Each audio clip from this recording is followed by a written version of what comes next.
If you are doing that, find out more about retuning by going to gbnews.uk. Join my show Farage, 7 p.m. till 8 p.m. Monday through Thursday, and there you will get opinion, analysis, debate, and I'll cover stories that nobody else dares to touch. And then for the last 15 minutes, talking pints. We're over a drink. We have a civilised conversation with someone. We very often disagree, but we do it in a grown-up way. Come and join me on Farage.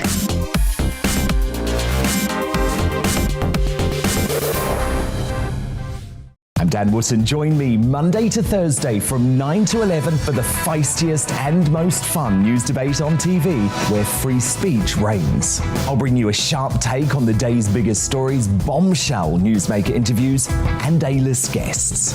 And I guarantee you, no spin, no bias, no censorship, and no reason to go to bed. That's Dan Wootton tonight, Monday to Thursdays from 9 on GB News.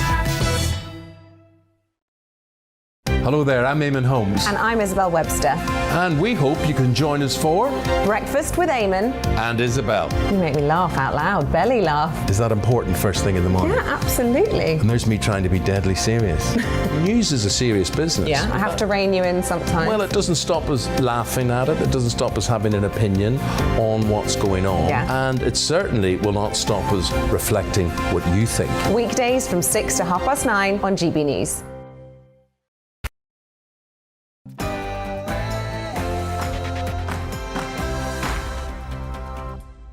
Good morning, it's 10 o'clock. This is To The Point on GB News TV and now radio as well with me, Mercy Moroki, and Tom Harwood, who's standing in for Patrick Christie's again. We're here with you until midday as usual, discussing the day's top stories and some of the controversial issues of the day.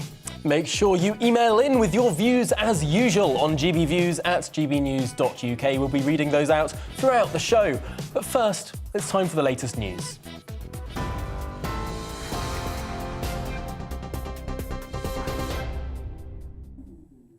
I'm Rosie Wright. This is your news at 10 o'clock. At least 6 hospital trusts have declared critical incidents as Omicron cases threaten staff shortages. The Prime Minister says it's essential to look after the NHS, as some health leaders warn they're in a state of crisis. One of those was United Lincolnshire Hospitals NHS Trust, who say an extreme and unprecedented staff shortages were expected to result in compromised care. Meanwhile, as some schools are heading back today, classes are expected to merge into large groups if staff levels dip too low. Children across England will be required to wear face masks and take a lateral flow test as they start returning to the classroom. The government says its priority is to keep schools open. Labour's Shadow Education Minister Bridget Phillipson told GB News the government hasn't done enough to prepare for a surge in Omicron cases. Before Christmas, we were saying that the government should use that break to roll out the vaccine to all eligible children. It's been a huge missed opportunity to do that. We also need to see proper ventilation in our schools. Head teachers are being told just to open the windows and put children in coats. I don't think that's good enough. And on testing, we know that many parents have experienced difficulties getting their hands on testing kits, and it's vital that we all test our children to make sure that we're kind of keeping control of the virus. The first migrant boat attempting to cross the Channel to the UK this year has been intercepted. It follows new figures that show that the number of people making the dangerous journey trebled last year. There were more than 28,000 illegal crossings in 2021. And also a record 1,185 people came over in a single day in November. Ministers are being warned that current policy to put a stop to it isn't working. Former Immigration Officer Kevin Saunders told GB News the French are making things difficult. The feeling from the Home Office is that the French won't do anything until after the presidential elections in April. Then we'll have to see. But by then, we'll have had 12,000 people across the Channel. The Home Secretary says all historical convictions for gay sex will be pardoned. Priti Patel said more people would have convictions for same-sex activity cleared as she expands the list of former offences in the pardoning scheme. It now includes any former crime involving consenting same-sex adults. Priti Patel says the government aims to right the wrongs of the past. Now, a US judge is going to rule on whether a civil sex lawsuit can be brought against the Duke of York. Virginia Giuffre is suing Prince Andrew for alleged sexual assault when she was a teenager. The Duke's legal team deny the allegations and they're going to attempt to dismiss the case at a hearing today. Yesterday, a development. A document was made public revealing the terms of a $500,000 payout from the convicted sex offender Jeffrey Epstein to Miss Giuffre, which prevented her from speaking publicly. Why does Andrew need this agreement if, as he says, he is innocent of all these charges? Now, it's not a good look using a 12-year-old agreement drawn up by a convicted sex offender, to try and get out of, answering the questions. The founder of an American blood testing business has been convicted of fraud.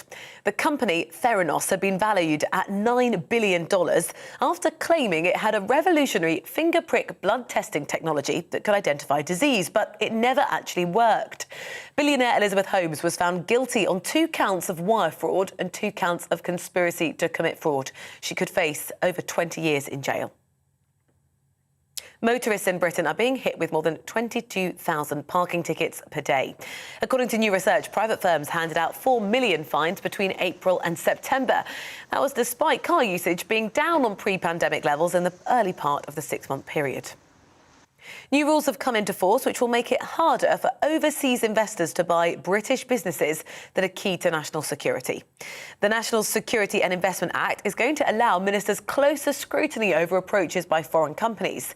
They'll have to notify the government if they plan to buy UK firms that could threaten national security, including those in artificial intelligence and nuclear energy. The government will also be able to block takeovers or impose certain conditions. And David Bowie's estate has sold his publishing rights in a multi-million-dollar deal. Warner Chappell Music has acquired access to 26 studio albums. The agreement covers hit songs like Let's Dance and Heroes, released during the British artist's 6-decade career. You are right up to date. I'll have the latest headlines for you in half an hour. Right now, back to the point.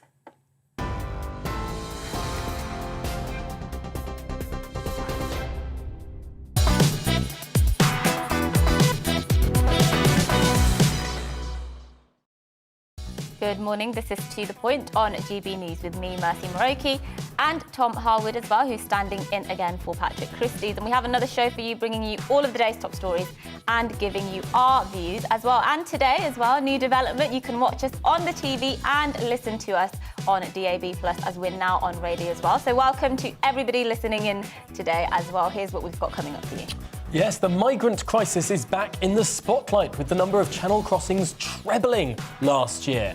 What is the government's plan to ensure these dangerous crossings don't see more hikes again this year? We'll be speaking to our Home and Security editor, Mark White, live in Dover in just a few moments' time. Yes, and it's back to school time for many children across the country, and many will be starting the year with fresh COVID rules in place. And we'll be speaking to our reporters across the country's regions to get a sense of the atmosphere as some schools reopen their doors. And the fallout from the Ghislaine Maxwell and Jeffrey Epstein sex trafficking revelation continues to pressurise Prince Andrew. Yesterday, records from Virginia Giuffre's 2009 settlement with Epstein were unsealed. We'll be talking about what was revealed and what this could mean for the prince. That's all coming up, and you can get in touch, as usual, with your views on GBViews at gbnews.uk. But first, Mercy gives her views on whether all girls' schools should be admitting transgender girls.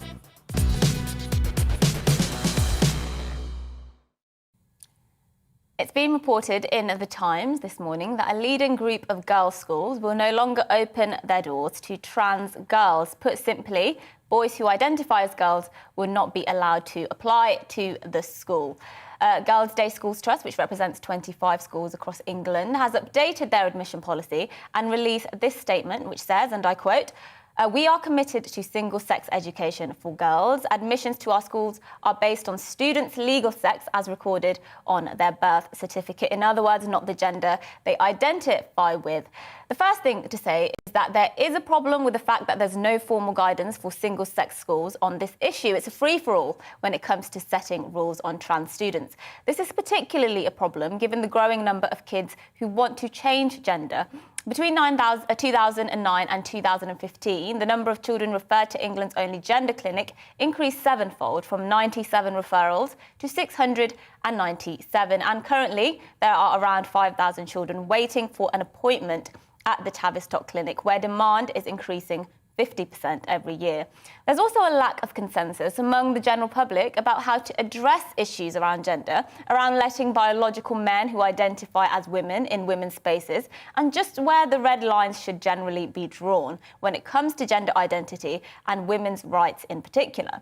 It means that the public, politicians and our public institutions continue fighting amongst ourselves about what is right and wrong and what is equality and what isn't. And so we should, those who believe they have all the answers and that everyone who has concerns about the trans movement are massive transphobes, are, in my opinion, delusional.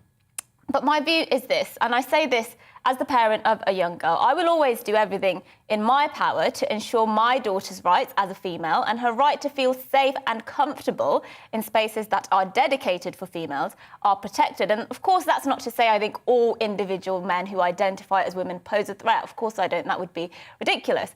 But I also don't think organisations who stick to their guns and say they will not compromise on their commitment to biological women and biological women only are in the wrong. I don't think they're in the wrong either. When it comes to spaces that are dedicated for women, whether that be all-girls schools, women's shelters or even women's prison, I think it's biological women that should always be put first.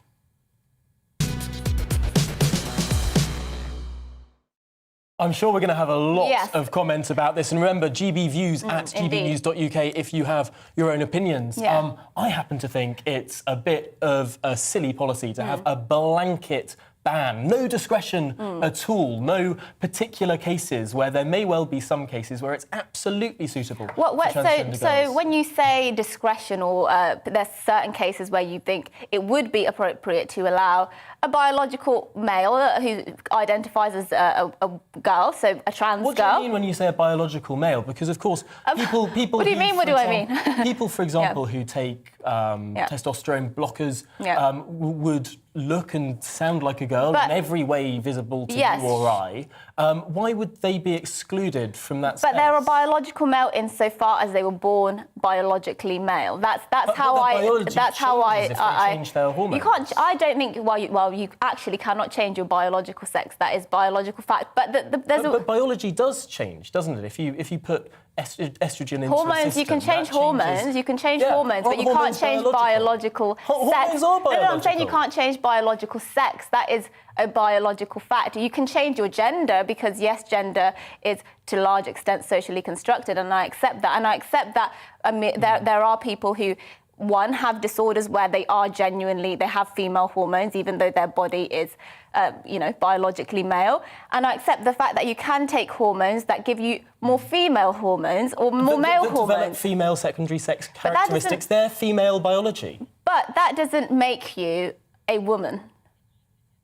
That's my opinion. Well, let's discuss this a little bit more later on. We love to hear different views from everyone across this channel. This channel is all about debate. Indeed. Well, moving on, more than 28,300 migrants have crossed across the English Channel into Britain last year. That's 3 times as many as the year before. But ministers have been warned that unless the government changes its policy, more arrivals and more drownings will happen this year. Yes, a Home Office minister said the government is reforming its approach to asylum through its new plan for immigration. But will this be enough? Well, GB News' Home and Security editor Mark White joins us now live from Dover. Mark, good morning. What's the very latest on the ground where you are? Well, the very latest is that the first migrant boats of 2022 are now making their way across the English Channel to try to get to the UK. And the first of those boats has been intercepted by the Border Force vessel Hurricane, which is out there in the middle of the English Channel at the moment. It was joined a short time ago by the Dover lifeboat, an indication perhaps that one or more of the migrants on board that vessel had some kind of medical condition. That lifeboat, having met up with Hurricane, is now heading back to Dover at speed, expected here in about the next 10 to 15 minutes. So we'll see exactly who or what is offloaded from that lifeboat when it arrives. But this is significant. We're only 4 days into 2022, and already we are seeing migrants coming across the channel in these small boats in less than ideal conditions. A number of boats tried to leave the beaches of France last night, but because of the weather conditions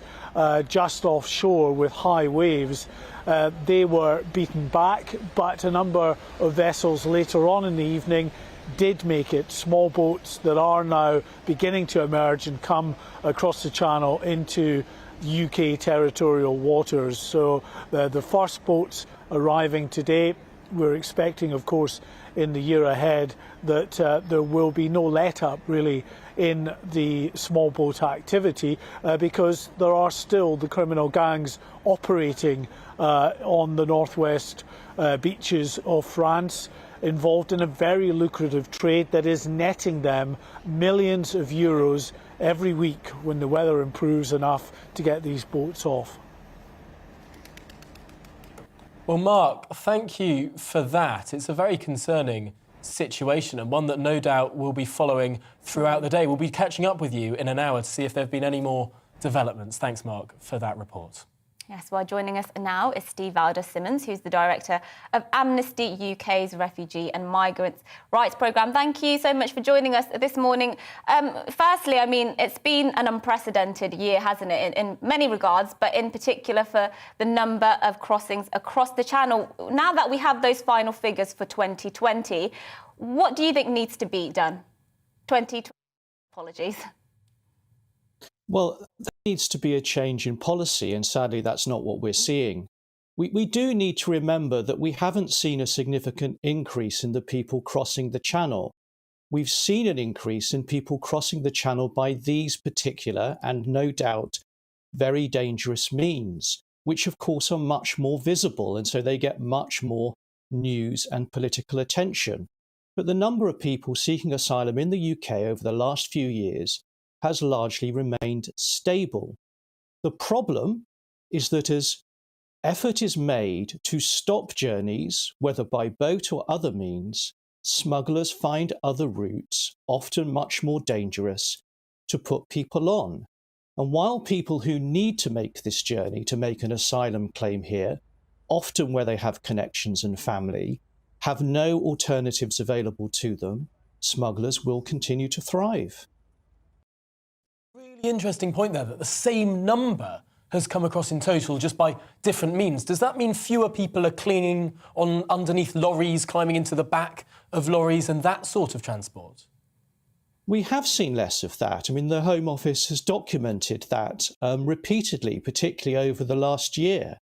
There are many reasons for that, some of which were the effect of Brexit and COVID. But a major reason has been the increased securitization at ports in northern France, which has moved people onto dangerous sea journeys, whereas in the past they might have tried other journeys which also are dangerous and on which people die, of course. So it's not necessary that these journeys are safer or more dangerous. All we do know is that if things are left to smugglers rather than governments taking responsibility for ensuring people can access asylum procedures, then yes, people will take great risks because they have no other choices. You understand the frustration of a lot of people who feel as if a lot of the people coming here are not genuine. They don't need to be here. And when they see figures reported a couple of weeks ago, such as half of the people who claim to be children, claimed asylum as children, were found to actually be adults, that does make people less inclined to be accepting to people trying to come here. Do you understand those frustrations? I certainly understand the scepticism and frustration and hostility, although it is important to remind people that much of that comes from misinformation, including from ministers. Ministers have long asserted that few people who make these crossings are refugees, when their very own data shows precisely the opposite. Indeed, a growing proportion of people who are crossing and claiming asylum are shown to be refugees, and the people who make the journey by boat in particular disproportionately come from countries which have high asylum success rates in our system. So I do think if there was more informed information, including from government, then at least people could make better judgments about their attitudes to what is a serious issue, and certainly a very serious issue for the people at the heart of it, some of whom lose their lives. Why do you think it is that there's such opposition from some quarters towards offshore processing? Because I tend to think that the British people are very warm, open, generous, and for genuine refugees would be delighted to take many in. We've seen that in polling, particularly around those that helped our military in Afghanistan. Why is it such a problem to process potential refugees overseas and then allow those who we determine to be genuine to come here? I suppose there are two issues about that.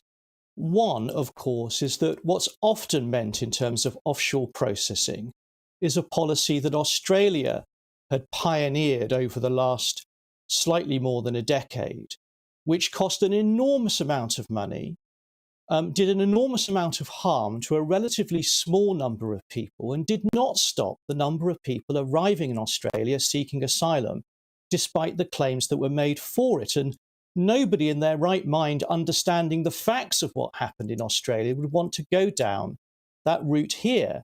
I suppose the other issue is this.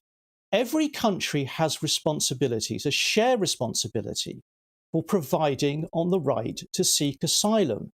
That doesn't just include receiving refugees, it means hosting people who are making their claims. And a country like this one sees very few people seeking asylum, whereas, for example, France sees around 3 to 4 times the number of people in its asylum system.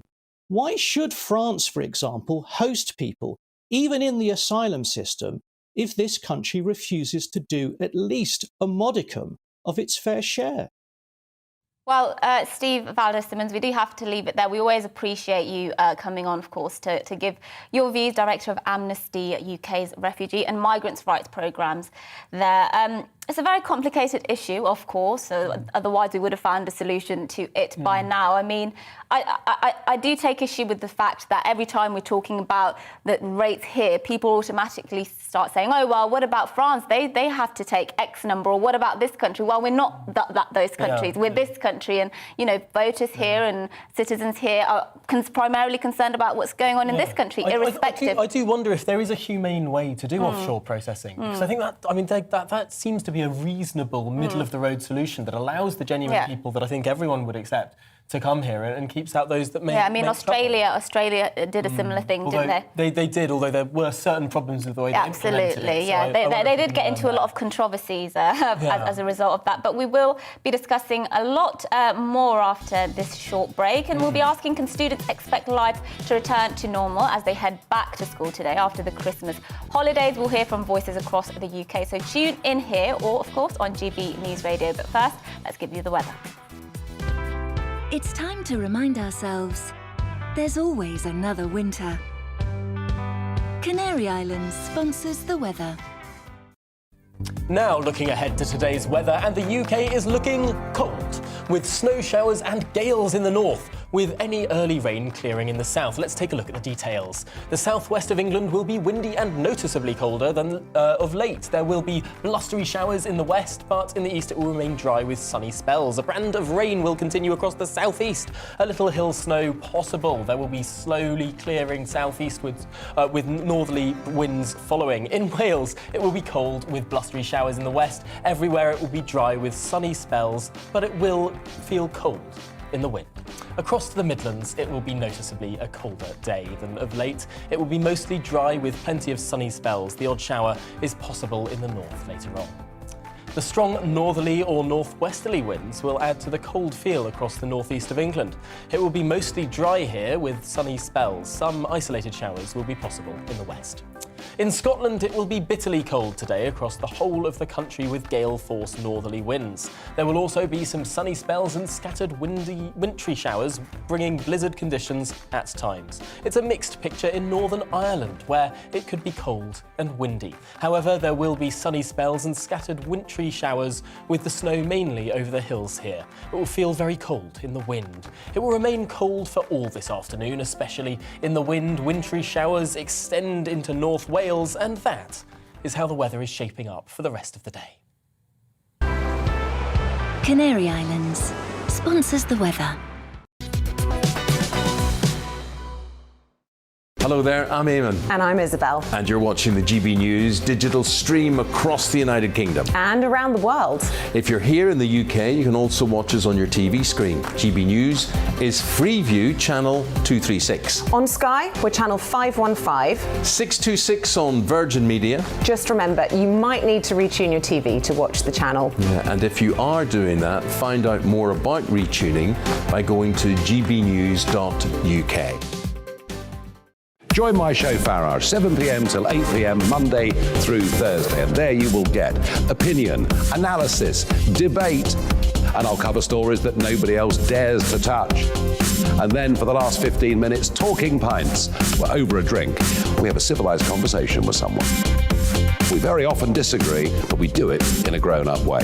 Come and join me on Farage.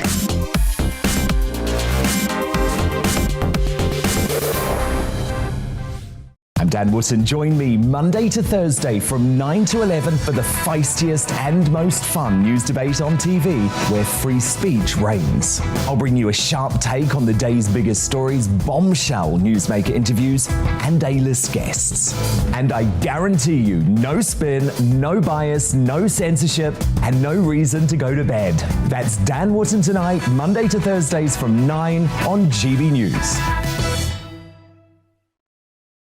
Hello there, I'm Eamon Holmes. And I'm Isabel Webster. And we hope you can join us for Breakfast with Eamon. And Isabel. You make me laugh out loud, belly laugh. Is that important first thing in the morning? Yeah, absolutely. And there's me trying to be deadly serious.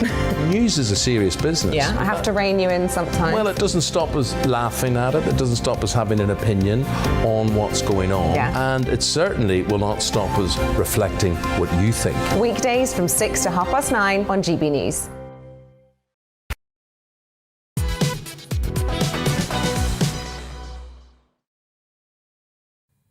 Welcome back, it's 10:25. This is To The Point with me, Tom Harwood, and Mercy Muroki on GB News. I'm standing in for Patrick Christie's today. We're live on your TV and your radio this morning. Yes, indeed. But let's go to that top story. Parents are sending their children back to school this week as the Christmas holidays come to an end. Well, some parents, I'm not. But there's certainly the uncertainty surrounding this school term as the Omicron variant of COVID-19 continues to spread.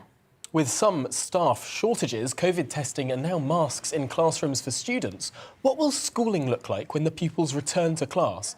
And when is it likely to go back to normal? Yes, well, our Yorkshire and Humber reporter, Kevin Larkin, has been following this story as well for us and is in Rotherham this morning. Kevin, good morning. What's the impact the new variant, this Omicron variant, is likely to have on schools reopening? Yes, good morning, Mercy. Good morning, Tom. Well, it's a new year and a new set of regulations for many pupils heading back to the classroom today. The big difference from when the schools broke up on the 17th of December is that the Omicron variant is now the dominant strain of coronavirus across the whole of the UK. Places like Yorkshire, for example, it was not the dominant strain when those schools broke up on the 17th of December. And we've seen that reflected in the case numbers here. So on the 17th of December, there were around 4,000 cases across the whole of Yorkshire and the Humber. On the most recent data we've got, that's gone up fivefold to nearly 20,000.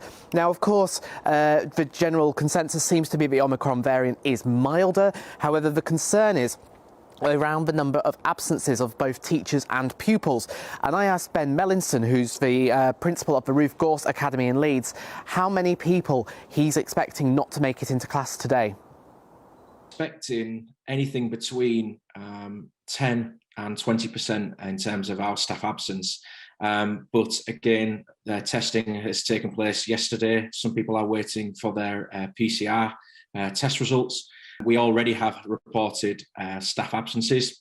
and we will only know student absence rates once the gates open at 8:25 today. Well, the Education Secretary Nadeem Zahawi was on GB News yesterday morning, and he said at the end of last term absences were nearer 8%. So if what we heard from Ben Mallinson there is typical of schools around the country, that would appear to be quite a significant rise.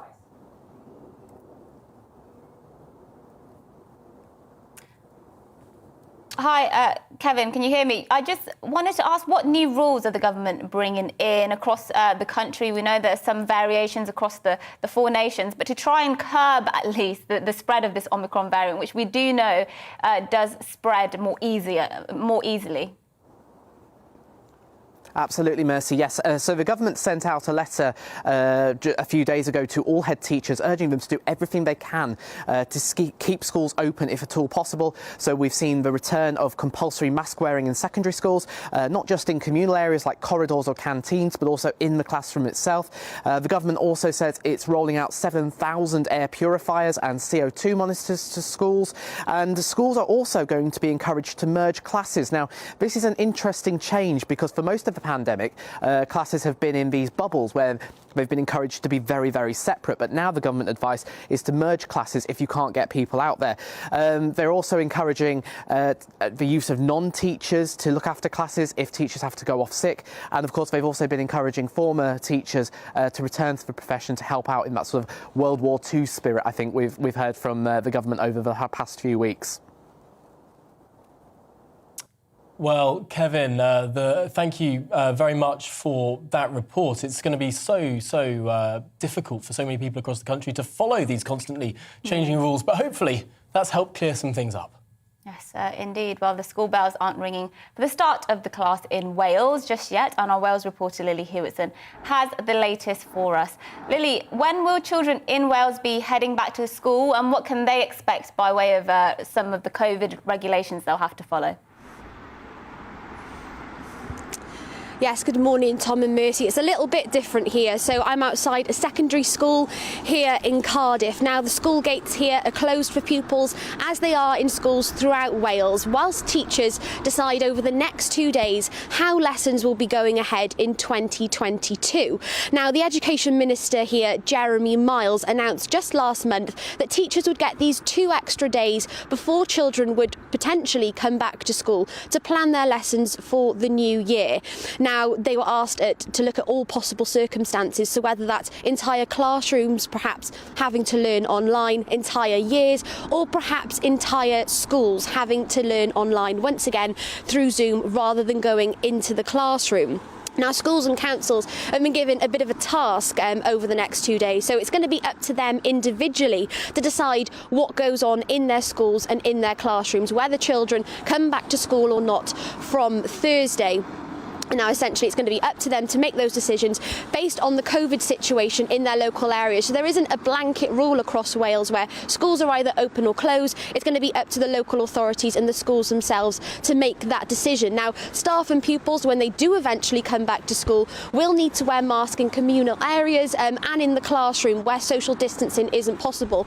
Children and staff are also being advised to test the week before going back to school. So 3 times during that week, on a Monday, Wednesday and a Friday, to ensure that COVID infections aren't coming into the workplace and into the classrooms. Now, according to the latest Public Health Wales data, which is from the weekend, obviously we've had the bank holiday, there were 14,000 new cases of COVID here in Wales, and the weekly infection rate rose across the country here in Wales to nearly 1,200 cases per 100,000 people, which is the highest figures that we've seen since the beginning of the pandemic here. Now, in Cardiff, where I am at the moment, the case rate is at 1,586 cases per 100,000. So these are the numbers that teachers are going to be looking at over the next few days to decide how children will be learning from the end of the week here in Wales. Well, Lily, thank you very much for that. It is a confusing picture. I worry about people who live on these border towns between England and Wales, and where children may well be living in one country and going to the other. It's a confusing situation. Maybe it's time to have a one UK policy. And indeed, people who live in Scotland, and in terms of the restrictions, hospitality restrictions, for example, it just seems. Did you see all of those trains of people travelling down from Edinburgh to Newcastle, travelling down from Glasgow to Carlisle, just to have a party on New Year's? Yeah, good for them, I would say. Yeah. I mean, look, if you can, why not? Absolutely, You're not breaking the rules, are you? No, you're not, and you shouldn't be shamed for doing so. Exactly. Well, after the break, Prince Andrew's lawyers will be attempting to throw out a civil case today filed by Jeffrey Epstein's victim, Virginia Giuffre. The Princess strongly denies any claim of wrongdoing against Giuffre. We'll have all the details of that, but before that, it's time for the morning's news.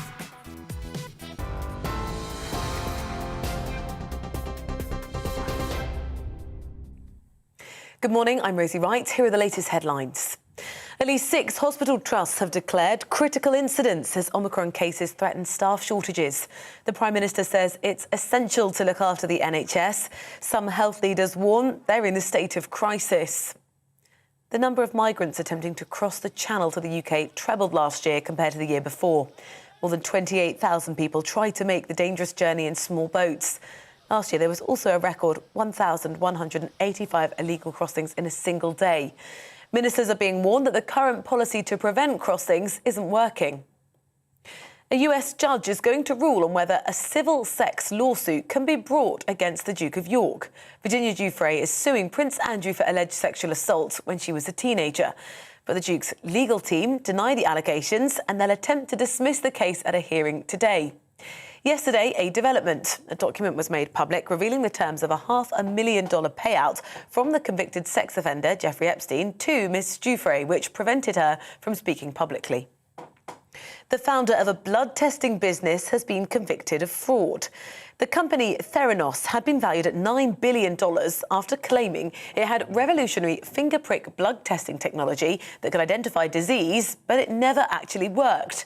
Billionaire Elizabeth Holmes was found guilty on 2 counts of wire fraud and 2 counts of conspiracy to commit fraud. Well, she will face potentially over 20 years in jail. You are up to date. I'll have more for you at 11 o'clock.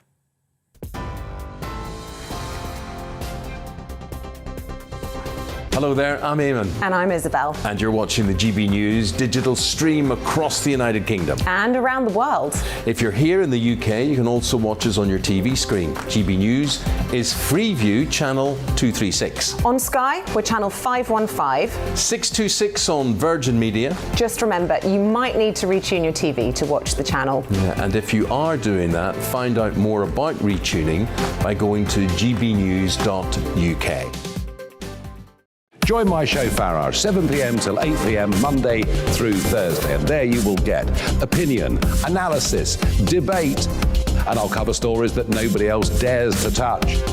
And then for the last 15 minutes, talking pints. We're over a drink. We have a civilised conversation with someone. We very often disagree, but we do it in a grown-up way. Come and join me on Farage.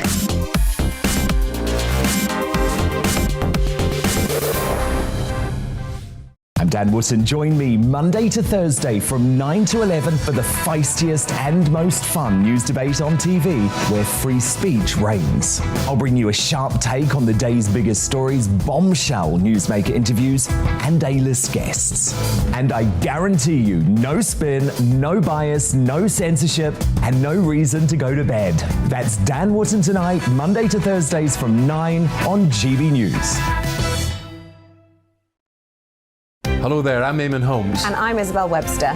And we hope you can join us for Breakfast with Eamon. And Isabel. You make me laugh out loud, belly laugh. Is that important first thing in the morning? Yeah, absolutely. And there's me trying to be deadly serious. News is a serious business. Yeah, I have to rein you in sometimes. Well, it doesn't stop us laughing at it. It doesn't stop us having an opinion on what's going on. Yeah. And it certainly will not stop us reflecting what you think. Weekdays from 6 to 9:30 on GB News.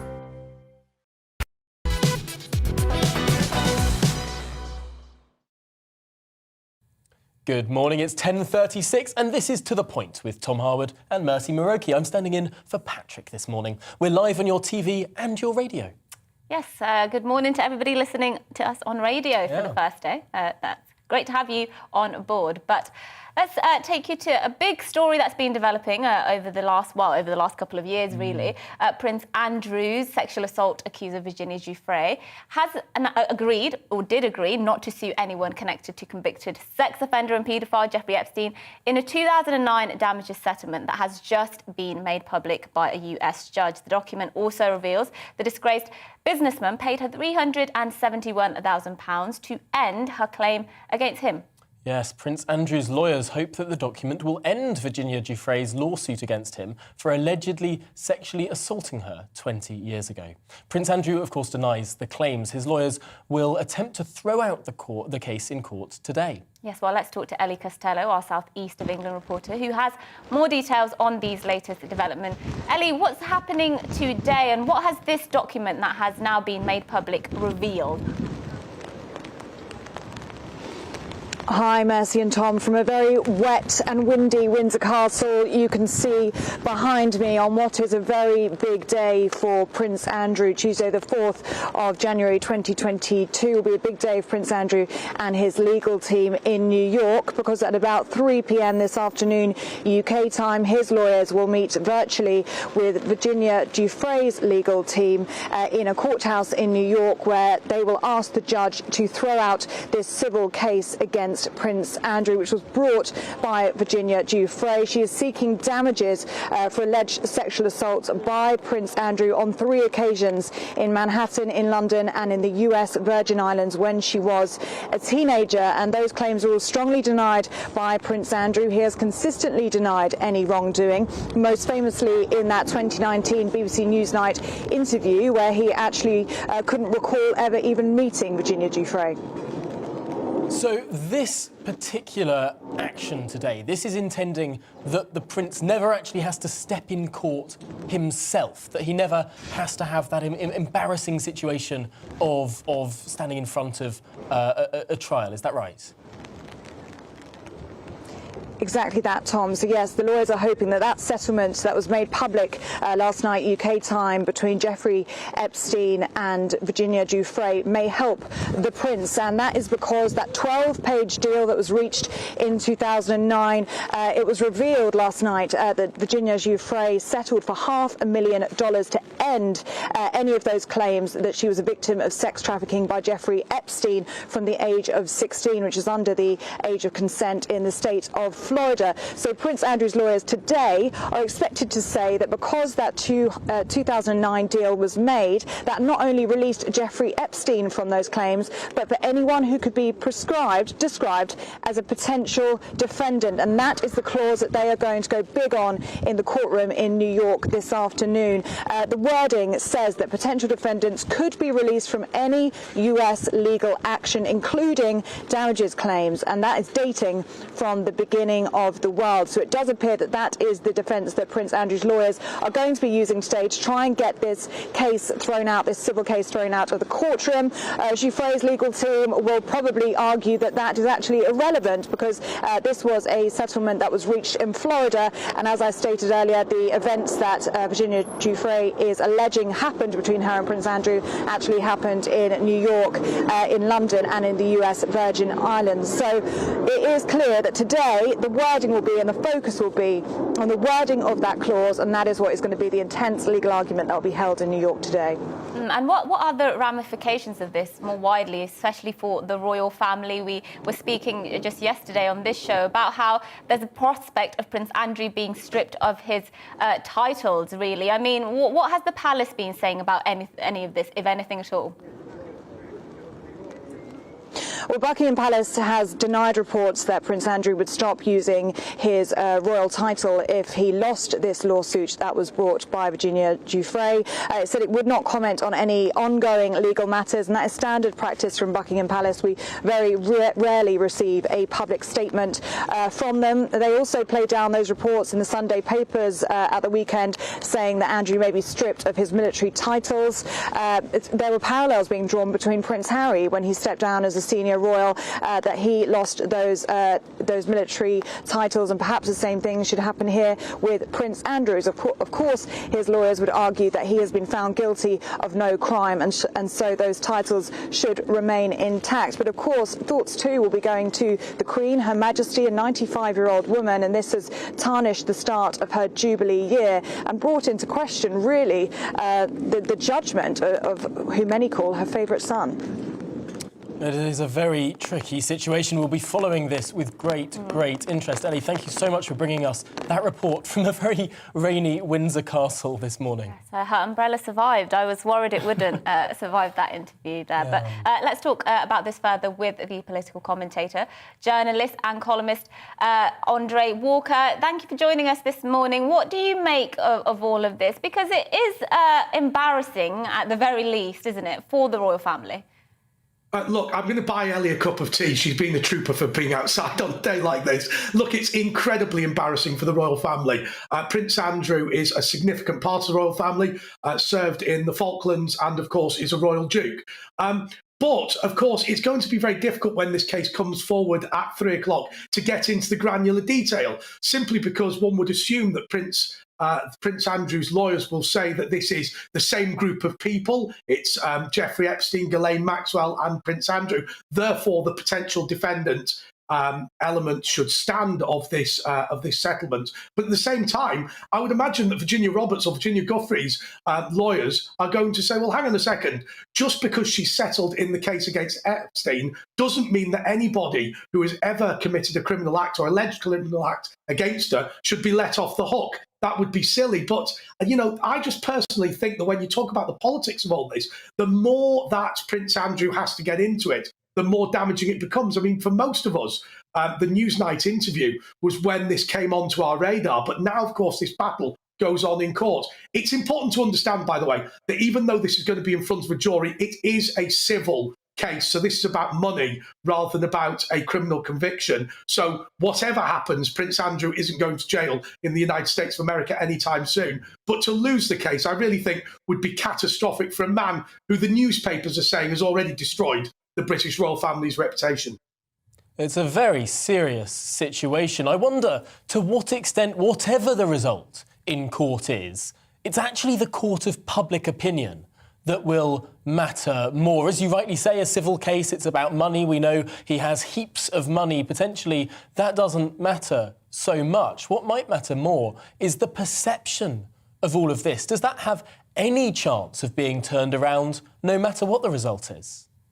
Well, look, we're all on social media and we all see the comment sections of, various websites and people who write into GB News and so on and so forth. The level of anger against Prince Andrew is absolutely huge. There is a perception, which, by the way, nothing's been proved. So I think it's important, and not just for the lawyers. I mean, genuinely, nothing has been proved in the case of Prince Andrew. But you see the level of vitriol and hatred towards him. Anytime you talk about any member of the British royal family, there's a huge degree of fury about Prince Andrew. The fact that Meghan and Harry have left for the United States of America and Prince Andrew is still perceived to be cowering away, I think is a real problem. I don't know where he goes if he loses this. I mean, he's already effectively retired. If you think about it, and this is a bit of a detail that's much more of a royal thing than it's got anything to do with Jeffrey Epstein.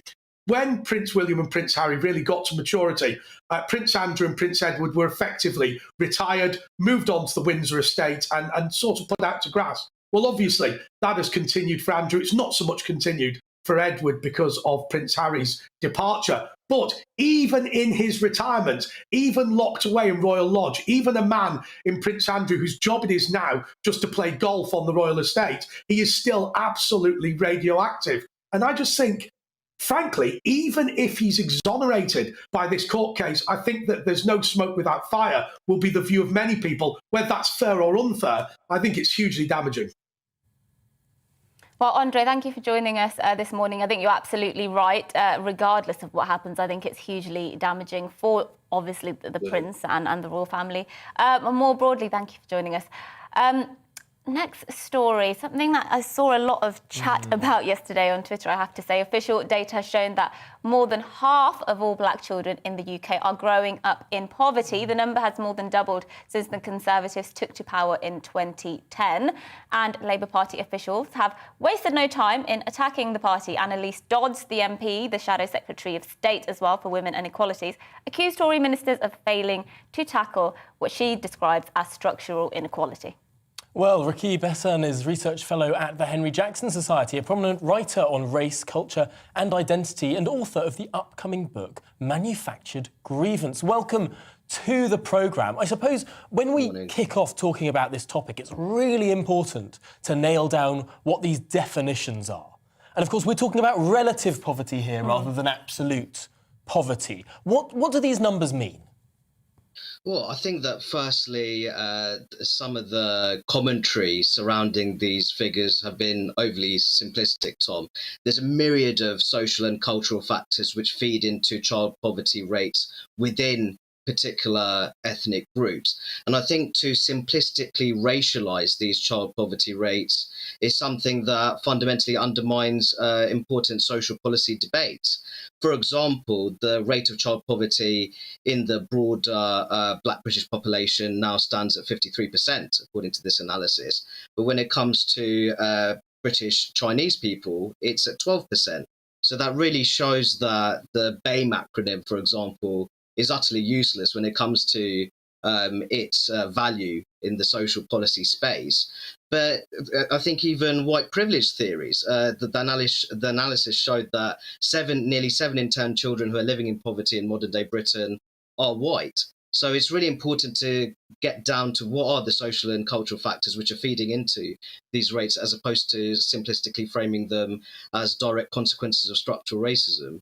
I wonder how much of this to do is with the, sort of the area in which people grow up as well. You get a lot of inner city poverty, and that tends to be either accidentally racialised. Yeah, and can you just, Rakib, I know you've been very outspoken and very informative on this in particular, the aspect of family and how that might play into some of this, because we also know from official data that I think around half or maybe even higher now of Caribbean children, for example, are growing up in single-parent households. And we all know growing up in a single-parent household makes you massively more likely to, you know, be poor. So just talk to us about the family dynamics of all of this. Absolutely. So when it comes to lone parent household rates within particular ethnic groupings, for example, British Indian children, only 6% of those dependents up to the age of 15 years live in lone parent households. For the white British mainstream, that goes up to 19%. For their peers of Black African origin, it shoots up to 43%. But an astonishing 63% of children of Black Caribbean heritage live in lone parent households. And we cannot ignore that there is an association between lone parent households and financial strain. There's no getting away from that. But saying that there's a broader picture, that the two groups which are the two highest in terms of child poverty rates, children which are British communities of Pakistani and Bangladeshi origin. The rate within the British Pakistani population is 55%. British Bangladeshis, it goes all the way up to 61%. And there, this is admittedly sensitive territory, but we have to talk about the role of conservative gender norms. Those are two groups with relatively high rates of female economic inactivity. Nearly 6 in 10 women aged 16 to 64 years are economically inactive in that group. When it comes to the British Indian population, that goes down to 28%. And I think we have to talk about depressingly low levels of female economic activity, and the fact that in some groups there are relatively large family sizes, and how that potentially feeds into child poverty rates. And Tom made a fantastic point on residential distribution. When you look at British Chinese people, they are widely dispersed throughout Britain. while 6 in 10 Black British people are concentrated in London's high-cost economy and dysfunctional housing market. So you can see with this discussion, there are so many factors which feed into these child poverty outcomes. Yeah, and on that point, actually, is it right? Because obviously Labour have taken, this is Labour analysis of Department for Work and Pensions data, and obviously they've taken this as a chance to sort of bash the Tories over the head and say this is your fault, this is your Britain, and look what's happening under a Tory Britain. But isn't that an incredibly cheap shot? Because lots of people will hear what you're saying and hear the nuanced points that you're making and say, it's absolutely ridiculous to suggest that this is somehow racially motivated. Clearly, this is a much more complex problem that has lots of factors, many of which don't actually have to do with racism at all, many of which are cultural and religious or whatever it happens to be. So do you think Labour are actually just, these cheap shots don't help anybody really without having a wider conversation? Absolutely, I couldn't agree more, Mercy. I almost feel like the Labour Party is weaponising child poverty to play to the identitarian gallery. If you're serious about addressing child poverty in modern-day Britain, we need to talk about the importance of family dynamics. Tom touched on residential distribution. That does feed into child poverty rates. And we also have to talk about the role of internal cultural norms.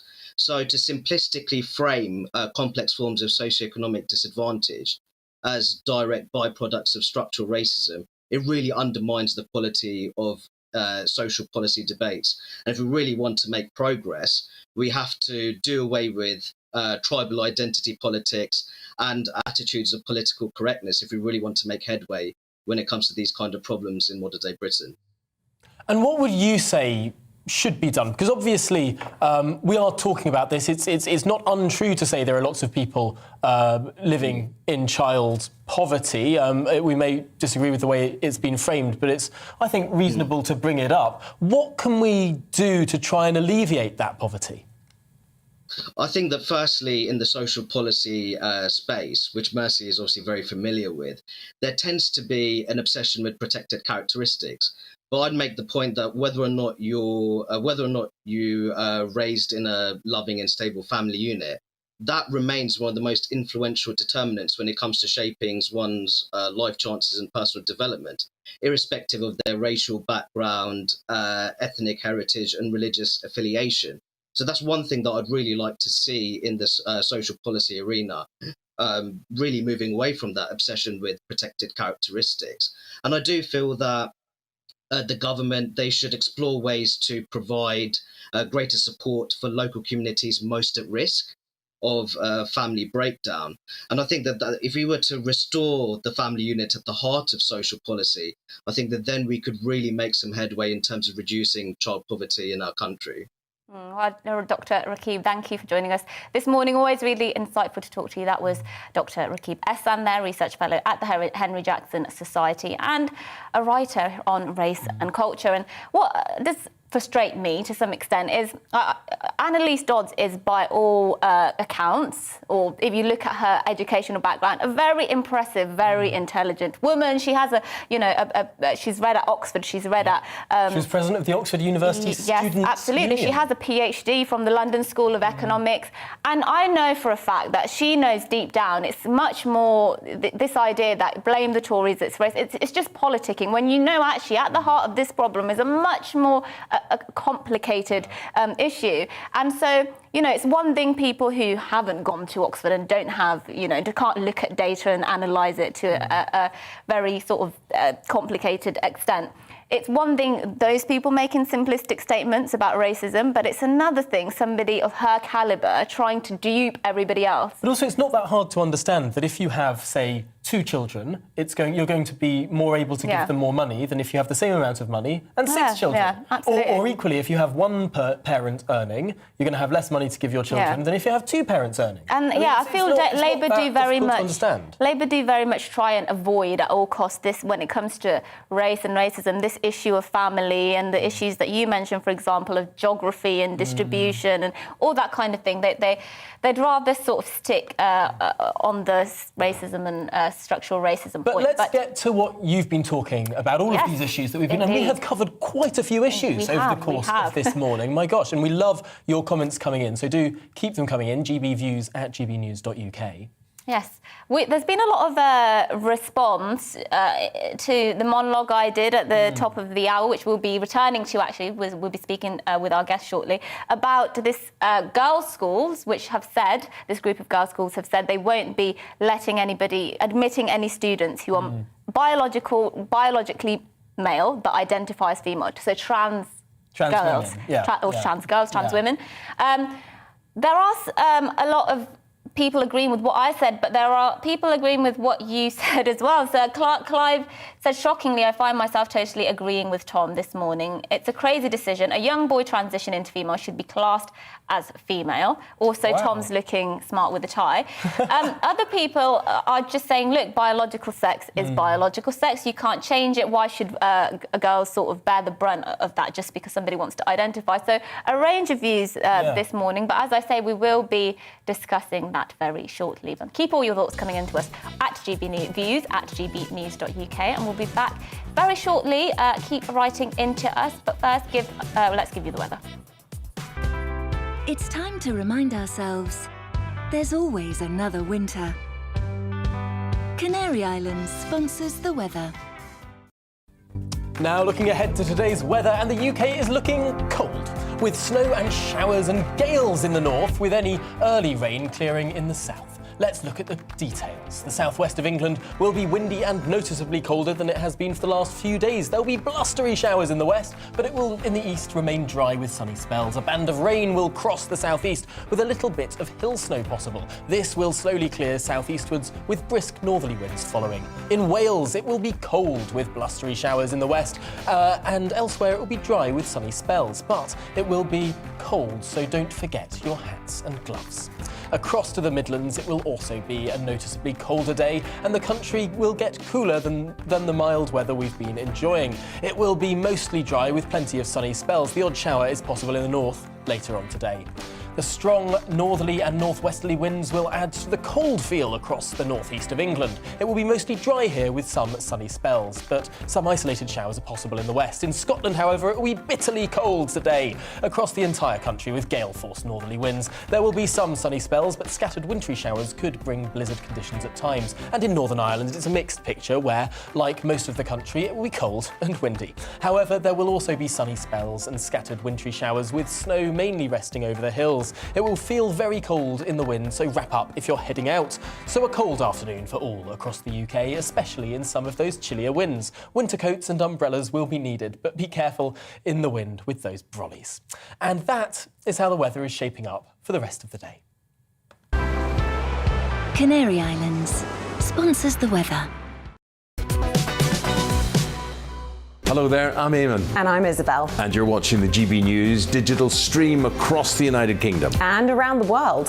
If you're here in the UK, you can also watch us on your TV screen. GB News is Freeview Channel 236. On Sky, we're Channel 515. 626 on Virgin Media. Just remember, you might need to retune your TV to watch the channel. Yeah, and if you are doing that, find out more about retuning by going to gbnews.uk. Join my show Farage, 7 p.m. till 8 p.m. Monday through Thursday, and there you will get opinion, analysis, debate, and I'll cover stories that nobody else dares to touch. And then for the last 15 minutes, talking pints. We're over a drink. We have a civilized conversation with someone. We very often disagree, but we do it in a grown-up way. Come and join me on Farage.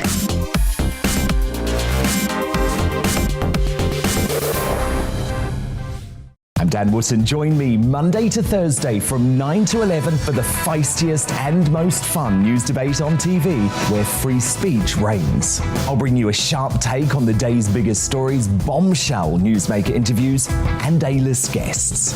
And I guarantee you, no spin, no bias, no censorship, and no reason to go to bed. That's Dan Wootton tonight, Monday to Thursdays from 9 on GB News. Hello there, I'm Eamon Holmes. And I'm Isabel Webster. And we hope you can join us for Breakfast with Eamon and Isabel. You make me laugh out loud, belly laugh. Is that important first thing in the morning? Yeah, absolutely. And there's me trying to be deadly serious. News is a serious business. Yeah, I have to rein you in sometimes. Well, it doesn't stop us laughing at it. It doesn't stop us having an opinion on what's going on. Yeah. And it certainly will not stop us reflecting what you think. Weekdays from 6 to 9:30 on GB News.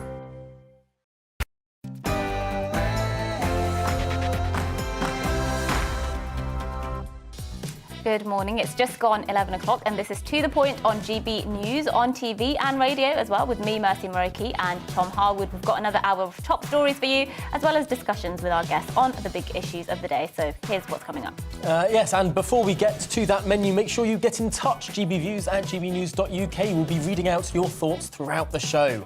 But first, it's time for the latest news.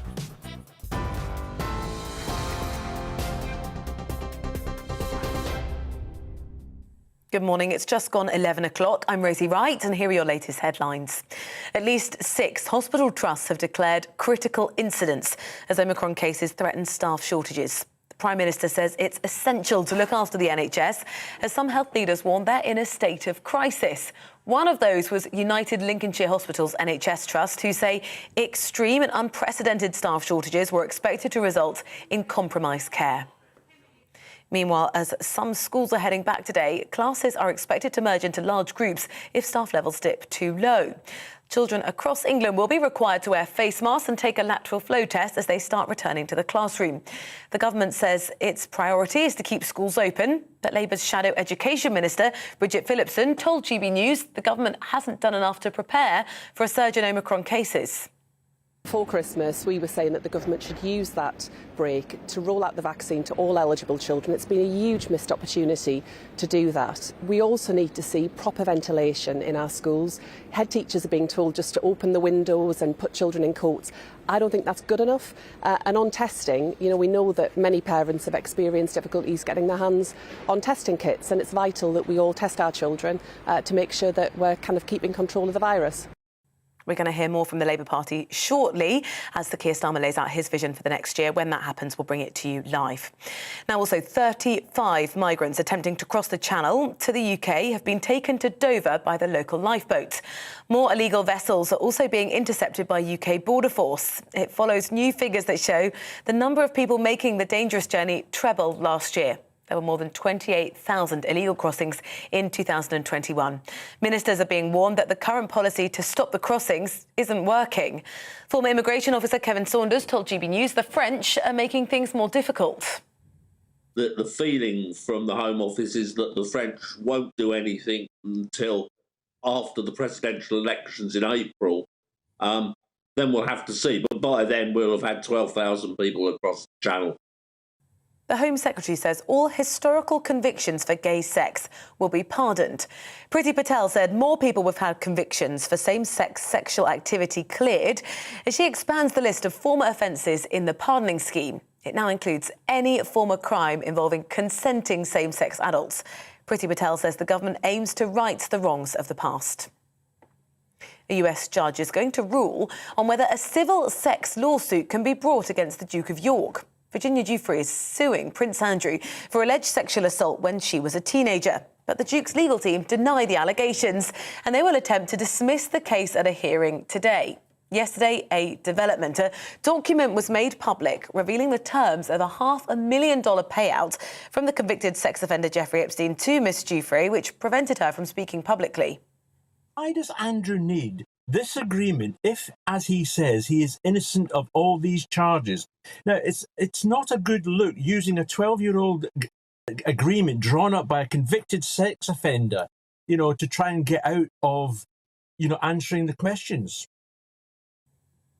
The founder of an American blood testing business has been convicted of fraud. The company, Theranos, had been valued at $9 billion after claiming it had revolutionary finger prick blood testing technology that could identify diseases, but it never actually worked. Billionaire Elizabeth Holmes was found guilty on 2 counts of wire fraud and 2 counts of conspiracy to commit fraud. She could face over 20 years in jail. Motorists in Britain are being hit with more than 22,000 parking tickets per day. According to new research, private firms handed out 4 million fines between April and September. That was despite car usage being down on pre-pandemic levels in the early part of the 6-month period. New rules are going to make it harder for overseas investors to buy British businesses that are key to national security. Ministers will have a closer scrutiny over approaches by foreign companies. They'll have to notify the government if they plan to buy some UK firms, like those in artificial intelligence and nuclear energy. The government will also be able to block takeovers or impose certain conditions. And David Bowie's estate has sold his publishing rights in a multi-million-dollar deal. Warner Chappell Music has acquired access to 26 studio albums. The agreement covers hit songs like Let's Dance and Heroes, released during the British artist's 6-decade career. I'll be back with the latest headlines in half an hour. Right now, though, back to the point.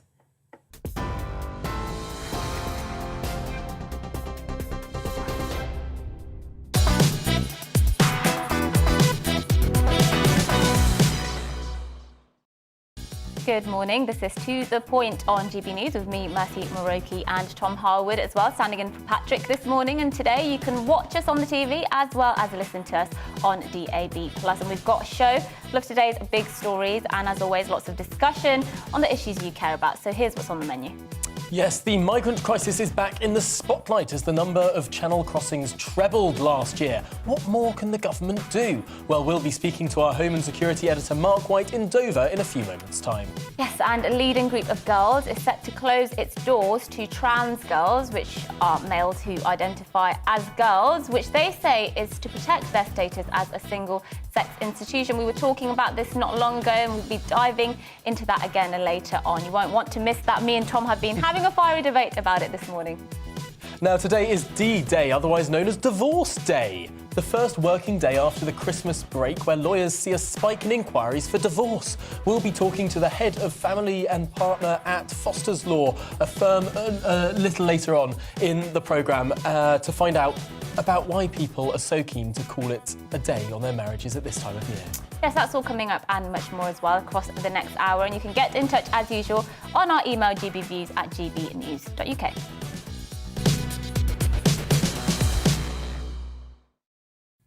Now, the Labour Party leader, Sir Keir Starmer, is setting out his party's vision for 2022 in Birmingham. Let's have a listen.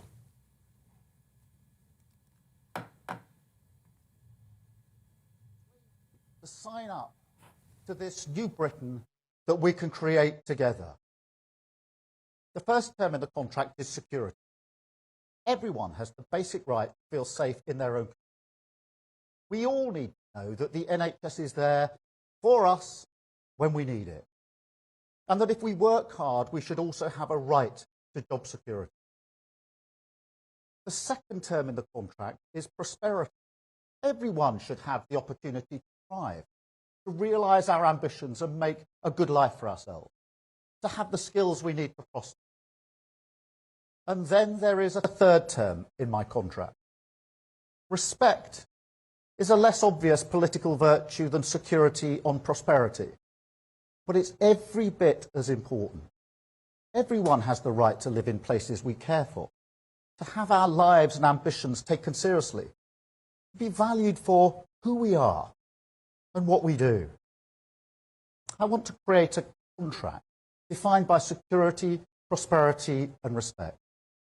To create a contract for a government worthy of the fine nation in which we live. The Labour Party is a deeply patriotic party. Keir Hardie once said that British socialism must wear a local garb. He meant that British socialism was rooted in the everyday concerns of working people.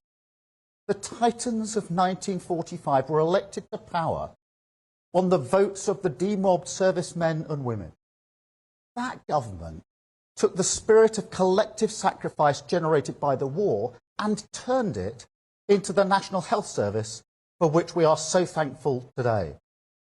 It was a patriotic government which understood the importance of national defence, which created NATO, the alliance that has preserved the peace in Europe ever since, and gave this country its independent nuclear deterrent.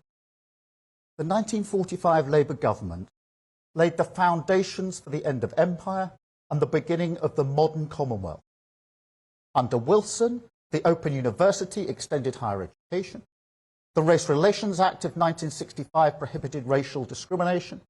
Barbara Castle's Equal Pay Act was a watershed moment in the fight for gender equality. The Blair government introduced a national minimum wage and repaired the public services that had been neglected under the Tories. When I reflect on previous Labour government, I have two thoughts. The first is, what a record we have. These three chapters of change, Attlee, Wilson and Blair, made Britain a better country. We must be the people who write the fourth chapter, the people who create a new Britain in the 21st century. And second, nobody could look on that record and say that Labour is not a patriotic party. Those Labour governments had the ambition to build a society in which everyone can contribute and everyone is valued, to extend security, prosperity and respect to all. This is the tradition we embrace and the mission we inherit. The first duty of government is the security of its citizens. I was once the country's leading prosecutor. Crime and antisocial behaviour are issues that matter to me personally. I've seen too many victims of crime, most of them not at all well off, not to know that security is a matter of social justice. That's why Labour will provide crime prevention teams in every neighbourhood. New police hubs will be visible in every community. We will introduce a new, tough approach to closing down drug dens with new powers for local police and local authorities. Security also means knowing that the NHS is there for you when you need it. And I'll be setting out a long-term plan to show how a Labour government will shift the emphasis from emergency care to preventing people getting sick in the first place. We will also ensure that people feel more secure at work by introducing the new protections for workers that Angela Rayner announced at our conference last year. For example, one of the things the pandemic has taught us is that everyone needs decent pay when they're sick. But that isn't the case for millions of British workers. I know of care workers looking after vulnerable people who can't afford to be ill because they won't get paid. That's not only unfair on them, it's unsafe for the country, and a Labour government will fix it. Must be a prosperous nation. This country needs an industrial strategy to improve our productivity, to ensure that we buy, make and sell more in Britain, and to revive the places that made Britain wealthy. So, for example, at our conference, we pledged an extra £28 billion a year in capital investment to combat climate change, to create the next generation of jobs, and to inspire innovation for a clean future. And this promises a future to places that were once defined by what they made. Let me give you a flavour of what I think might be possible. Not long ago, I visited the Humber gasworks. The gas they stored helped to keep the prices low. But the government let it close in 2017. And you've seen what's happened to gas prices since. But the workers there are not looking to the past. They're convinced that with the right investment and government support, the Humber could become a hub for the production of hydrogen. These workers want to make a historic contribution to combating the climate crisis. They want to be in the vanguard of the next industrial revolution. All they need is a government that shares their ambition and runs with it. Of all the things Boris Johnson has done, the one that truly astonishes me was that a Prime Minister who claims to be interested in levelling up tore up their own industrial strategy. What an extraordinary act of self-harm. Labour would create 100,000 new start-up businesses and new hubs of excellence building on existing strengths, such as video gaming in Dundee, biopharma in Cambridgeshire. And here in Birmingham, there's Brando, which began life as a pen manufacturer and which now produces plates used in hydrogen fuel cells, a technology that could help to power lorries to have zero emissions. In each of these examples, new technology is being used imaginatively to create prosperity. But that prosperous future is only possible if we equip our people properly. That was Sir Keir Starmer, the leader of the Labour Party, setting out his vision for what a new Labour government could do. I think it was really interesting there. He was mentioning Attlee, Wilson and Blair, saying he wanted to craft a fourth chapter, saying that those previous Labour Prime Ministers, not Labour leaders, mind, Labour Prime Ministers, were patriotic. Yes, and I did notice that big old flag behind him there. I think he was very keen to take on a patriotic image, because Labour have been accused, haven't they, of not, or deliberately not being patriotic, because they think it's not a good look, and it sort of harks back to colonialism, and it's a bit racist, etc.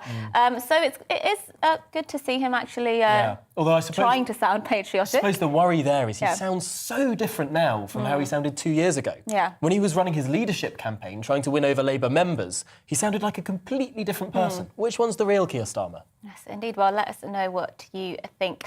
Now, more than 28,300 migrants crossed the English Channel into Britain last year. That's 3 times as many as the year before. But ministers have been warned that unless the government changes its policy, more arrivals and more drownings will happen this year.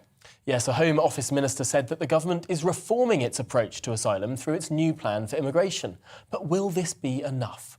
Well, GB News Home and Security editor Mark White joins us now live from Dover. Mark, what's the very latest on the ground there?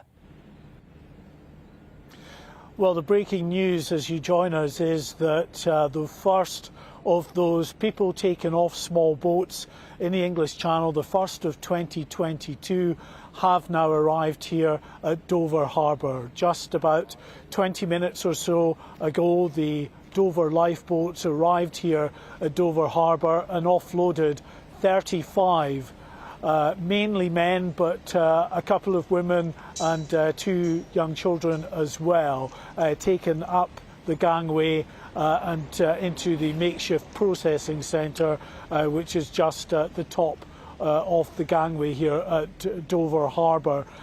Those people who arrived were taken off a small boat that was intercepted in the English Channel just into UK waters. We're told that other boats have also been intercepted in the English Channel this morning. The Border Force cutter Searcher is on its way back into Dover Harbour as we speak, due to arrive here in the next 10 to 15 minutes with, we understand, more migrants on board that vessel as well. So what are we, 4 days into New Year, and already, despite the fact that conditions in the English Channel are pretty horrendous, they have calmed down a little today to allow for some of these boats clearly to be able to push off from the beaches of northwestern France, but they're still less than ideal mid-channel, still pretty rough conditions, but they are coming, and they are coming despite the obvious dangers of trying to cross the English Channel in the middle of winter. And how many have crossed already this year? I know we're only on day 4, but we know these are, of course, very regular occurrences. Do we have any figures for that yet? This is the first. This is the first migrant boat of 2022 which have been intercepted and are being brought to Dover today. So these are the first. 35 have landed so far here at Dover Harbour by the lifeboat from Dover, and others, as I say, on their way back on the Border Force cutter Searcher. So we'll have an estimation, or an accurate number, I should say, once that cutter comes in. We'll be able to count how many come off. But those 35 are the first 35 migrants to arrive in 2022. And as I say, given that we are just 4 days into the new year, in less than ideal weather conditions, and we're getting migrants now coming across this early on in the new year, it is, I think, an indication that we're probably in for another very significant year of migrant activity in the English Channel. The Home Secretary, Priti Patel, says she is determined to tackle that small boat crisis and to go after the people smugglers, the criminal gangs who are pushing out these small boats into the waters of the English Channel. Well, the organised criminal networks, the people smugglers, certainly aren't getting that message from Priti Patel today by the looks of it, as they are, as I say, pushing more boats out into the Channel. Well, Mark White, thank you very much for that report. It is extraordinary that we're seeing boats in January. Of course, we were used to seeing these sort of crossings in the summer when the water was clear, when the temperature was warm. But January, February, this is going to be a really quite a torrid mild time in the January so far, isn't it? So that they're probably going to very much take advantage of that. But coming up, we'll be talking about a group of girls' schools who have recently updated their trans admissions policy, which will have an effect on transgender girls. And that's in an attempt to protect their school's status as a single-sex institution. That's after this weather. It's time to remind ourselves there's always another winter. Canary Islands sponsors the weather. Now looking ahead to today's weather, and the UK is looking cold, with snow showers and gales in the north, with any early rain clearing in the south. Let's take a look at the details. The southwest of England will be windy and noticeably colder than it has been for the last few days. There will be blustery showers in the west, but in the east it will remain dry with sunny spells as well. A band of rain will cross the southeast with a little bit of hill snow possible. This will slowly clear southeastwards with brisk northerly winds following. In Wales it will be cold with blustery showers in the west, but elsewhere it will be dry with sunny spells. It will be cold, so don't forget your hat and gloves. Across to the Midlands now, it will be also a noticeably colder day with the mild weather we've been enjoying coming to an end. It will be mostly dry with sunny spells, but the odd shower is of course still possible. The strong northerly and northwesterly winds will add to the cold feel across the northeast of England. It will be mostly dry here with sunny spells occurring. Some isolated showers are possible in the west. In Scotland, it will be bitterly cold today, and across the entire country there'll be gale-forced northerly winds. There will also be some sunny spells, but scattered wintry showers could bring blizzard conditions at times across to Northern Ireland now, where most of the country it will be cold and windy. However, there will also be sunny spells and scattered wintry showers with some snowy hilltops. It will feel very cold in the wind, so wrap up if you're heading out. A cold afternoon for the UK, across the UK, and that's just about how it's shaping up. Canary Islands sponsors the weather. Hello there, I'm Eamon. And I'm Isabel. And you're watching the GB News digital stream across the United Kingdom. And around the world. If you're here in the UK, you can also watch us on your TV screen. GB News is Freeview channel 236. On Sky, we're channel 515. 626 on Virgin Media. Just remember, you might need to retune your TV to watch the channel. Yeah, and if you are doing that, find out more about retuning by going to gbnews.uk. Join my show Farage, 7 p.m. till 8 p.m. Monday through Thursday, and there you will get opinion, analysis, debate, and I'll cover stories that nobody else dares to touch. And then for the last 15 minutes, talking pints. We're over a drink. We have a civilised conversation with someone. We very often disagree, but we do it in a grown-up way. Come and join me on Farage.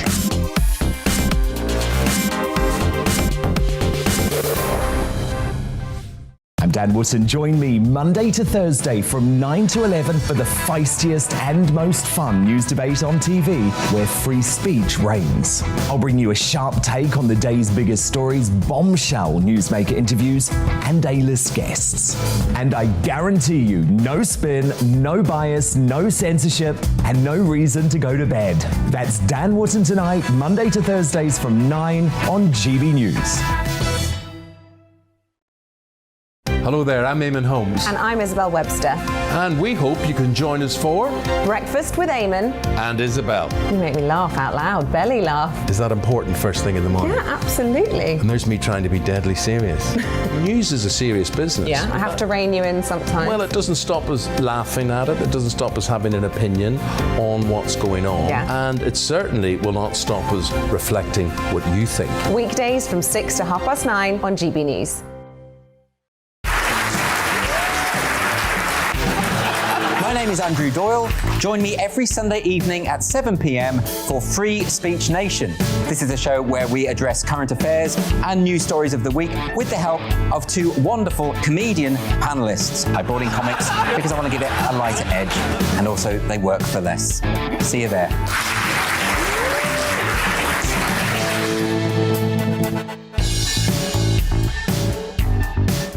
Join me, Mark White, here on GB News. For more than 2 decades, I've been at the sharp end of reporting crime and security at home and abroad.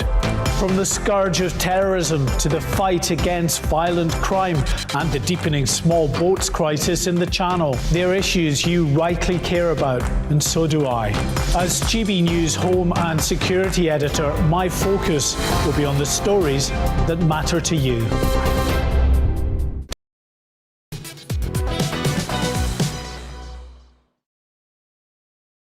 Well, good morning. It's 11:26 and this is To The Point with Tom Harwood and me, Mercy Moroki, on GB News. We're live, of course, this morning on TV and radio. So here's what we've got coming up right next. That's right. The Girls' Day School Trust, a group which represents 25 girls' schools across the country, have recently updated their trans admissions policy in what they say is an attempt to protect their school's status as a single-sex institution. The Trust decided that transgender girls will not be given admission.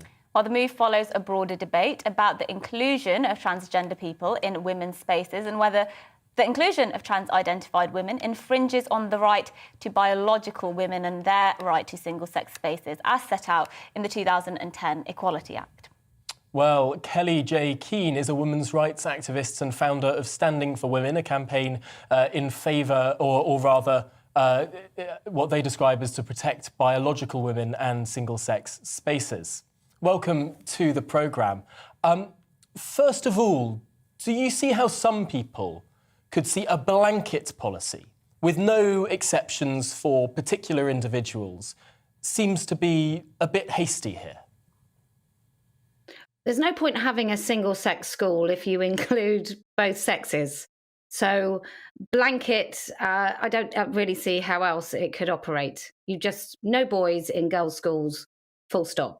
Me and Tom spoke about this about an hour and a half ago, and we had quite a fiery, very civil, but a fiery debate on it, because I suppose that what we were trying to get at is how do you define women? I think the question you posed to me was, well, what do you mean by when you say a biological woman, for example?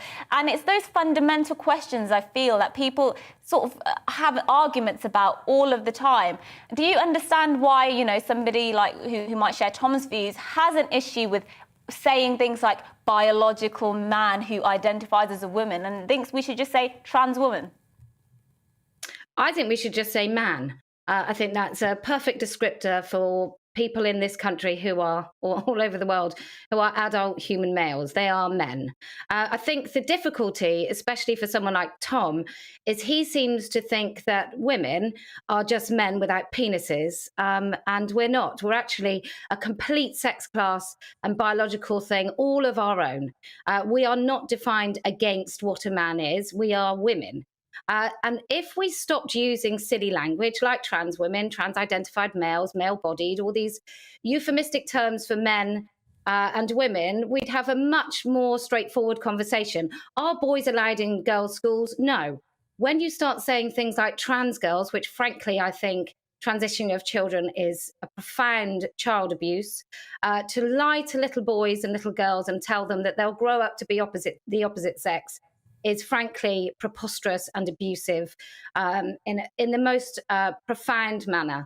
To tell sort of lie. Do you not think that the most profound and abusive thing is you talking to trans people, to trans women, and calling them men. It's the most extraordinary and, quite frankly, rude position to take, and one that's held Well, by I don't really a care very whether or not small it's rude, minority Tom. of people, because the vast majority of people are very open and generous and accepting. It's a very small minority No, of they're people not. who would choose to say No, they're not. that trans That's absolutely women not are true. men. Let's be very 18%, clear. according to Let's be very clear. When it comes to vulnerable people, so if you ask a 60-year-old man in this country, do you want a man who calls himself a woman to go to your mother's home and do the cleaning when she's in the home on her own? He'll say no. Do you want a man to be in a hospital you're ward saying with a a man? vulnerable That's an patient? extraordinary People will say position no. to be taking. It's one that most people in this country would find quite abhorrent. That's absolutely not true. I don't know where you get your information. Perhaps you ought to spend some time off Twitter. Perhaps But you ought to most spend some time adults in looking this at data country- and British most polling adu- council if polls. you could allow me to finish my sentence, that would be great. Most adults in this country are perfectly aware of what a man and a woman is. Now, some people may afford people who call themselves trans the polite way, or what they might call polite or kindness, and refer to them by their chosen names and by their chosen pronouns. People may do that as a courtesy, but we are so far beyond what is courteous. What started off as courtesy and kindness has led to an absolute decimation of women's rights. I can only assume that you don't have any trans friends, that you've never met anyone who is trans. Well, I might assume you don't know any women. If you were to walk past someone in the street who was trans, how on earth would you be able to tell? You would, of course, Do you honestly refer to them think that in their most women chosen don't recognise pronouns. men? Do you honestly think the human race has got this far without recognising biological sex? We do it in a matter of seconds. What do you mean by biological sex? I don't check you for your chromosomes. I look at you and see you as a woman. You fully well if know I were that to see I'm a someone female walking just down by the looking street at who me and had talking to me. secondary How sex ridiculous. characteristics of a female, I would say they were female. Okay, well, look, let's go back to, obviously this is a heated conversation, and that this sort of exemplifies the sorts of conversations people are always having about this issue. And let me just ask you this: what do you make of this idea? Because I believe, actually, Tom, you call trans people one of the most vulnerable groups in this country. I'm assuming that's something you stand by, Tom. And people who take his view would say, actually, a lot of these people are very vulnerable, and all they're saying is to, we want some rights, we want some access. What do you make of that? Do you consider trans people to be one of the most vulnerable groups? Well, for a start, there's more women who are victims of sexual assault than there are men that call themselves women. So I think when we talk about vulnerability in spaces, we always have to centre those women. Frankly, when I hear people like Tom talking about erasing the boundaries of biological girls and women, big red flags shoot off in my head. And I'm wondering whether he's ever really considered an 11, 12, 13-year-old girl going through puberty and the embarrassment of that, and the really unique way that girls in particular change through puberty. And as a mother of 4, I can tell you the striking difference between the sexes is no further apparent than in puberty. So I think we have to be really careful when we are waxing lyrical, trying to score woke points by erasing the boundaries of girls. We have an epidemic of sexual assault in our schools. Half of the girls report sexual assault or sexual harassment, in schools, and the rest of them, it's so frequent they don't even bother. How could we possibly further infringe upon these girls' boundaries? It's frankly just grotesque.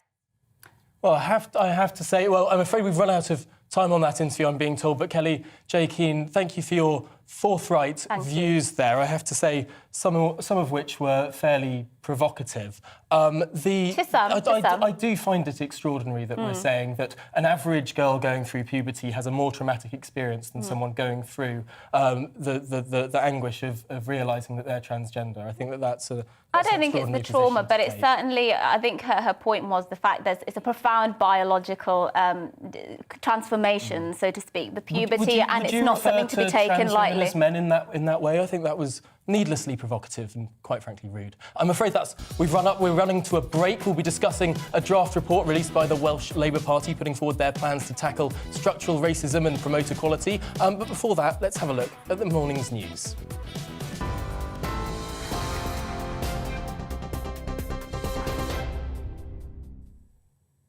Good Good morning, I'm Rosie Wright. Here are the latest headlines. At least 6 hospital trusts have declared critical incidents as Omicron cases threaten staff shortages. The Prime Minister says it's essential to look after the NHS. Some health leaders warn they're in a state of crisis. 35 migrants attempting to cross the Channel to the UK have been taken to Dover by the local lifeboat. More illegal vessels are also being intercepted by UK Border Force. It follows new figures that show the number of people making the dangerous journey trebled last year. There are more than 28,000 illegal crossings in 2021. Ministers are being warned that the current policy to prevent the crossings isn't working. A US judge is going to rule on whether a civil sex lawsuit can be brought against the Duke of York. Virginia Giuffre is suing Prince Andrew for alleged sexual assault when she was a teenager. But the Duke's legal team deny the allegations, and they're going to attempt to dismiss the case at a hearing today. Yesterday, a document was made public revealing the terms of a $500,000 payout from convicted sex offender Jeffrey Epstein to Miss Giuffre, which prevented her from speaking publicly. The founder of a blood testing business has been convicted of fraud. The company, Theranos, had been valued at $9 billion after claiming it had revolutionary finger prick blood testing technology that could identify disease, but it never actually worked. Billionaire Elizabeth Holmes was found guilty on 2 counts of wire fraud and 2 counts of conspiracy to commit fraud. She could face 20 years in jail. You're right up to date. I'll be back with more on all of today's main stories at 12 o'clock.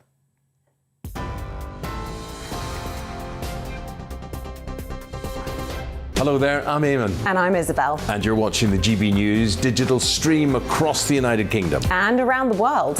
If you're here in the UK, you can also watch us on your TV screen. GB News is Freeview Channel 236. On Sky, we're Channel 515. 626 on Virgin Media. Just remember, you might need to retune your TV to watch the channel. Yeah, and if you are doing that, find out more about retuning by going to gbnews.uk.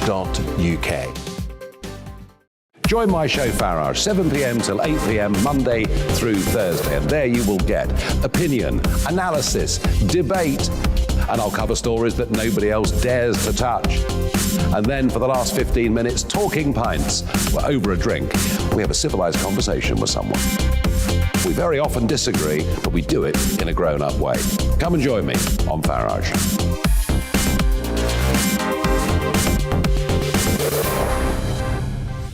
I'm Dan Wootton. Join me Monday to Thursday from 9 to 11 for the feistiest and most fun news debate on TV, where free speech reigns. I'll bring you a sharp take on the day's biggest stories, bombshell newsmaker interviews, and A-list guests.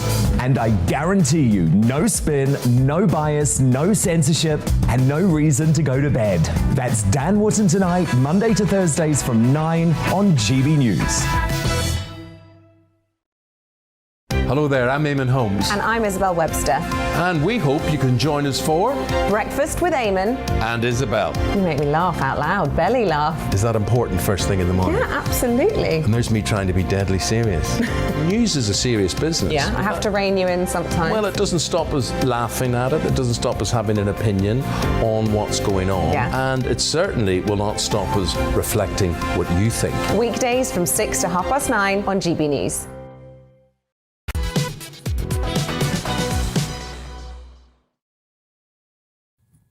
Good morning, it's 11:38 and this is To The Point with me, Tom Harwood, and Mercy Moroki on GB News. We're live on your TV and your radio this morning. Yes, and we're going to start off this section with your views. We haven't had too much time. We've been getting stuck into so much. We haven't had too much time to absolutely go. Flooding in. Absolutely, Yeah. and in particular about this trans issue, which we've been discussing throughout the morning. This is off the back of a story coming out this morning that a group of girls, all girls schools, is basically banning admissions for trans girls or biological boys who identify as girls.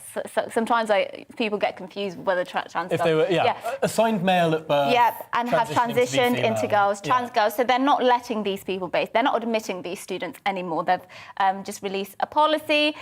Me and you had very differing views on this, and we just spoke to a guest, Kelly J. Keane, who had very strong views as well about the fact that they absolutely should not be admitted, and actually we shouldn't even entertain this idea of calling trans women. Yeah, she seemed to deny that trans people existed in their entirety, which I thought was the very much extreme. I think she denied that we should have to call them. She rejected the idea of having to call them men. Having to call them trans women. Oh, well, I think both. I don't think anyone's been speaking about sort of legislative, sort of Canadian-style authoritarian solution here. But just being polite and calling people what they want to be called, I think, is just reasonable. It's just British. Well, let's go to some of your views. So, a lot of you are saying, biological sex cannot be changed. Basically, we had a debate about what is biological female and what counts as biology as well. As to what biology is. I mean, is it your hormonal structure? Is it whether you have? Well, yeah. I mean, parts? I think biological sex, what sex you're assigned at birth, and that's, I suppose, based on your sexual organs. It's the sort of litmus test for what gender you are. You can develop other organs, can't you? But a very small number of people do. Well, some people are saying they do agree with what you're saying, Tom. James here says, I stand by what you're saying. Well done for sticking up for the group in society. Clive says that those were shocking views Kelly J. Keane had in 2020. Who cares how anyone identifies these days? But there are a lot of people making the point that I was trying to make when I did my monologue earlier, is that it's not just... I understand your point about courtesy and things, but it doesn't stop at that. We've already seen... the amount of vitriol and the amount of hate directed towards women who happen to hold views which aren't necessarily, don't align with people in the trans lobby or don't align with particular views in terms of transgender women. And there has been lots of hate. And I think a lot of women actually, it's not that they care necessarily, or a lot of people in general, they don't care whether somebody identifies as trans. Lots of people have been emailing and saying, I don't care if somebody wants to. That's up to them. What I do oppose is people, trans women, having the automatic right to be in women's spaces or be at girls' school, or go to women's prisons or go to women's shelters, that kind of thing. And those are many grey areas, and they do need to be discussed without necessarily people being demonised on both sides. I think certainly, I mean, in the case of prisons, it should, I think there are two sides that are a little bit extreme in this case. The side that says blanket no trans people in the prisons that they identify as, but the other side that says blanket no matter what they say should all go into the opposite way. I think that is also extreme. Surely in some of these cases you should have a case-by-case assessment, and very clearly sometimes it's more suited than otherwise. Shirley just emailed in a couple of minutes ago. She says, Kelly J was spot on. The majority of women want to maintain single-sex spaces, which were fought for, and she thinks women's rights are slowly being eroded. So I wonder what you think about this idea that women, some women, many women, would feel that actually, we've fought to be able to have these spaces, and now we've got it. And then a lot of women say now biological men are sort of trying to get into our spaces again. That's how a lot of people feel. That's interesting because because YouGov has actually done a bit of polling on this, and it shows that women are actually more in favour of trans people in female spaces than men are. It shows that females are more likely to say trans women are women and trans men are men than males are. Yes, but it's still very split, isn't it? It's not the majority of women. So I think it's fair to say it's 49% of women compared to 29 who don't say that. So if in normal polling you take out the don't knows, it is a big majority. It's about 2/3 to 1/3. Sure, and I don't think... So Kelly J. Keane's position was that she wouldn't call a trans woman a woman. She would still refer to them as a man. It's a very minority position. That might be a minority position, but I think the general idea of trans women being in women's spaces and all the other things around that, I think a lot of women take some issue with that. Then whether they take the extreme position... There's a substantial minority, for sure, yeah. But I think it's really important to have this debate with the heat taken out of it in a polite way and being able to go to the pub afterwards and still be friends. Indeed. Well, now, the Welsh Labour Party has released a draft report entitled, quote, Anti-Racist Wales, the Race Equality Action Plan for Wales. And this was signed off by the Welsh Labour leader, Mark Drakeford. And the so-called action plan proclaims that governments Public bodies, businesses and public bodies have no excuse for inaction. The report lists several proposals and encourages the censorship of free expression. That's what some are saying. And it encourages affirmative action as well, also known in this country, sometimes referred to as positive discrimination. And it says it wants to crack down on microaggressions in Wales. Well, joining us to discuss this now is Andrew Tettenborn, a law professor at the University of Swansea. Welcome to the programme. First of all, can we just get your views on what kind of impact these proposals could have on Welsh voters if they're put in place? I think it could be quite considerable as soon as Welsh voters see what's actually implied here. You have to read between the lines on this report.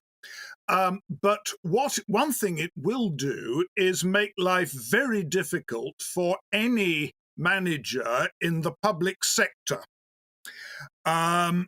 Because if you look at what they're going to demand, it's one, that managers avoid what are seen as microaggressions, which can go right down to perhaps passing someone over at a meeting in favour of somebody else, not asking them what their views are, asking them where they come from as a matter of conversation. There is a proposal to make these entirely unacceptable, which seems to me likely to make conversation in the office extremely difficult and to be a complete minefield for management. So I think the microaggressions are a very serious point. I think the other thing which we have to be worried about is this.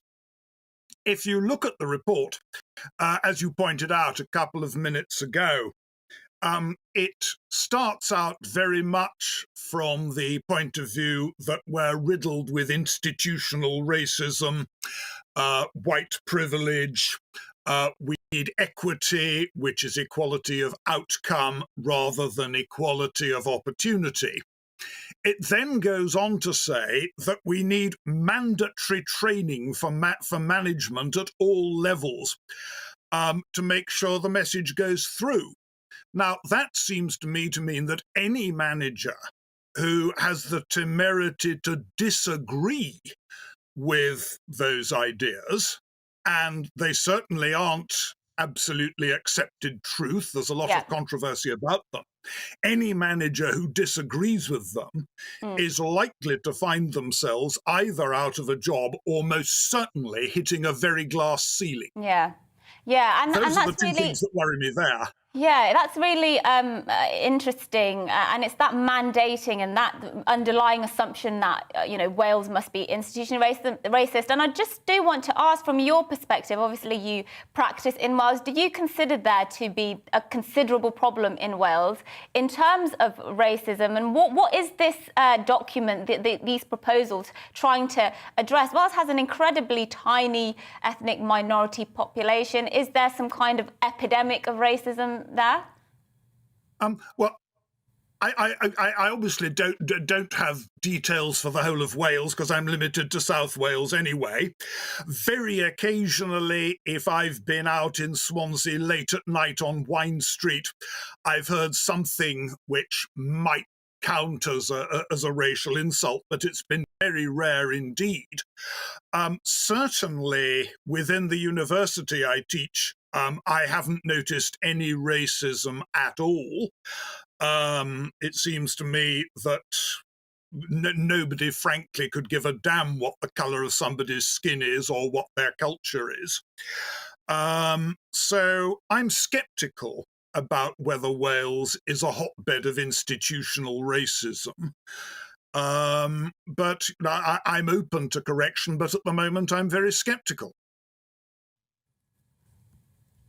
Well, Andrew Tettenborn, thank you very much for joining us for that expert analysis there of this controversial proposal, of course, law professor at the University of Swansea. Yes, indeed. Now on slightly depressing, maybe? I don't know. Is divorce depressing? Maybe for some parties it's depressing. I suppose for some parties it's a relief. Yeah, but, exactly. I think generally for society it's not something we should aim for. No, absolutely not. But the Christmas period is stressful enough as is for many people without a potentially troubled marriage being thrown into the mix. And today is D-Day, Divorce Day, and it's the first working day after the Christmas break. And lawyers see a spike in inquiries for divorce on this day usually. An unhappy Christmas coupled with the hope of a new year sees many look to make a fresh start. But data from married people dating site Ashley Madison indicates that Brits may be choosing a different option. In 2022, not a costly divorce, but instead embarking upon an affair. Well, joining us now is Joanne Edwards, who can discuss this with us. And she's partner and head of family at Foster's Law, a law firm specialising in dealing with issues which arise out of relationship breakdowns, including, of course, the financial consequences of divorce or separation, which can be very significant indeed. Thanks for joining us. Should we be worried about the rates of divorce in general, or actually should we see it as something that means people get to move on with their lives and they don't remain in unhappy marriages? Well, good morning to you both. And actually, I hope I do have some reasons to feel a little more positive about this story. So, first of all, what I would say is that although this title of Divorce Day has very much grown up in recent years, it's something I personally take issue with because I find it slightly distasteful to peddle this assumption that there's a day in the calendar when lots of people clamour to divorce. It's not a decision that should be taken lightly. Very few people in my experience do take it lightly.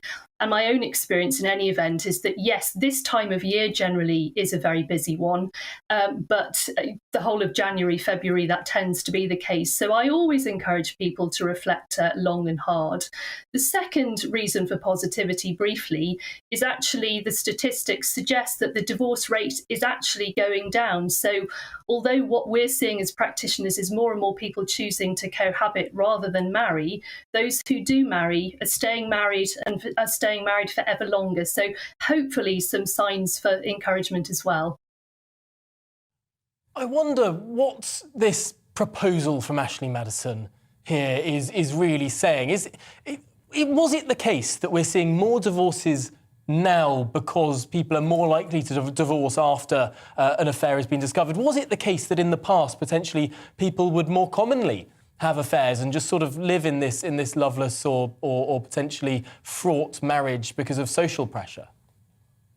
Well, that's a really interesting and very topical question, actually. So what we've seen in recent years is actually the reliance on fault-based grounds, and at the moment we have two, both adultery and unreasonable behaviour.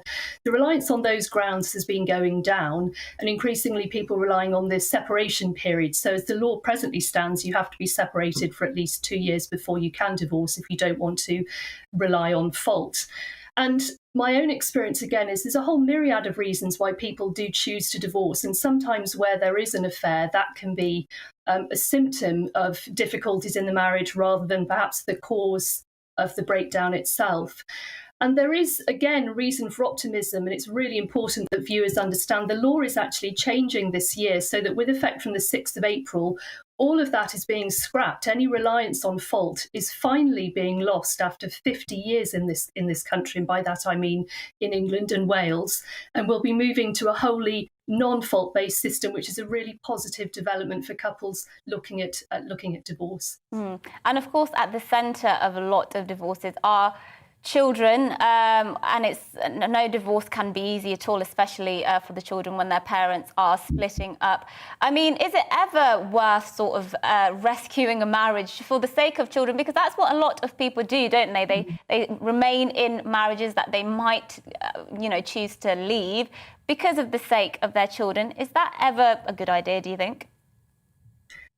I'd go further than that. It's very often a good idea. And lots of people, as you rightly say, do choose to take that decision and to defer any divorce until the children are a little bit older or at a less critical time in their education. are feeling a little bit more settled in themselves. So people, in my experience, again, think very long and hard about the decision. It's absolutely right that they should put children at the heart of it. Equally, very, very sadly, there are marriages where there is domestic abuse, domestic violence. And in those situations, clearly the interests of the children will be better served for the parents to separate and for them both to be in a position of safety. So there is no one size fits all.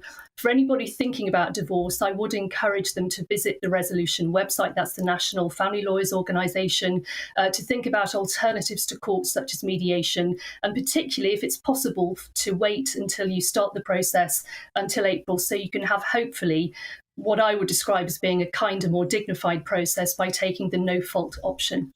Now, you talk to a lot of families who are clearly going through some difficult times. What would be your advice to people in terms of how to pursue strategies to try and steer away from that path of divorce, to try and hold families together? What are the best things in your experience that have been able to hold people together? Really, fundamentally, don't rush to make a decision. I've said already, most people don't rush to make a decision. They reflect really long and hard on it. So they might come and see me or another family lawyer just to understand the lay of the land. But then I would always signpost them away to counselling, to family therapy, to look at all of those alternatives. And only really once they've exhausted those avenues and properly concluded that the marriage is over, should they be darkening a family lawyer's door again. I ought also to say, I've mentioned already, there's plenty of information available online to people who perhaps can't afford to see a lawyer. I understand plenty can't. So increasingly over the years, there's a lot of information available about all of the counselling options out there. But if unfortunately somebody or a couple reach the decision it's just not possible for them to salvage the marriage, also about how they might have a DIY divorce or try to move as much of the process forward themselves as they possibly can. Well, Joanne, thank you so much for joining us this morning, and of course for that advice. That will, I'm sure, come very useful to many people. Joanne Edwards there, who's partner and head of family at Foster's Law Firm, which specialises in these issues. Well, that's it from us today here at To The Point, but don't go away. Next is The Briefing with Gloria De Piero. Well, let's have a look at the weather before that. It's time to remind ourselves there's always another winter. Canary Islands sponsors the weather. Canary Islands sponsors the weather.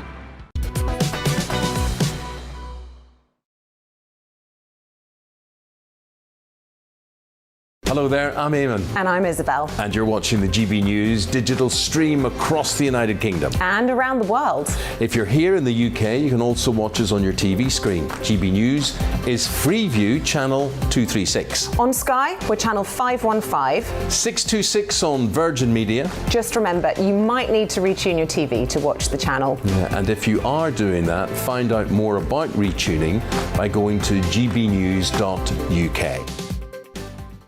Join my show Farage, 7 p.m. till 8 p.m. Monday through Thursday. And there you will get opinion, analysis, debate, and I'll cover stories that nobody else dares to touch. And then for the last 15 minutes, talking pints. We're over a drink. We have a civilised conversation with someone. We very often disagree, but we do it in a grown-up way. Come and join me on Farage.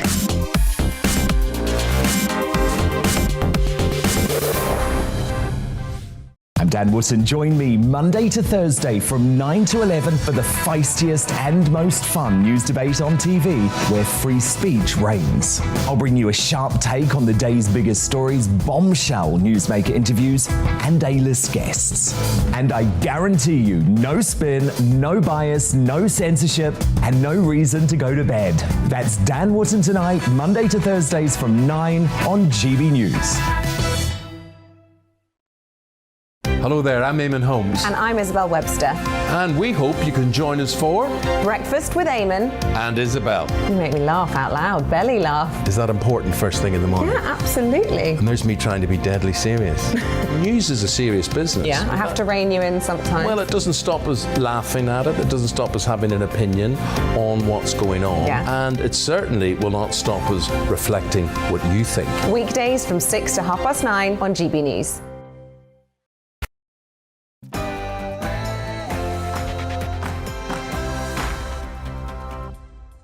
Hello and welcome to The Briefing with me, Gloria De Piero. It's my first show of 2022. It's good to be back. It's going to be a great show.